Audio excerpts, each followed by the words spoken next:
আমি গিটারের আরেকটি লেসন নিয়ে এলাম। এটা হচ্ছে গিটারের একটি মডেল। আমি এটা আপনাদেরকে বোঝানোর জন্য এটা ব্যবহার করছি। গিটারের নেক দু প্রকারের ব্যান্ড হয়, একটা মানে সামনের দিকে, একটা ব্যাকে।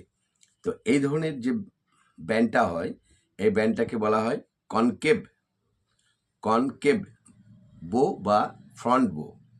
এইভাবে যদি এইভাবে সামনের দিকে ব্যান্ড হয়ে যায়, আর এটাকে ঠিক করতে গেলে তখন এটাকে বলা হয় অ্যালাইন কি। এই অ্যালাইন কি এখানে এই যে এখানে যে ক্লাস রড আছে সেখানে দিয়ে এটাকে যদি কনকেভ ব্যান্ড হয়, এইভাবে ফ্রন্ট ব্যান্ড তার হাই হয়ে যায়, তখন এটাকে ক্লকওয়াইজ ঘুরিয়ে, ক্লকওয়াইজ ঘড়ির কাঁটার দিকে ঘুরিয়ে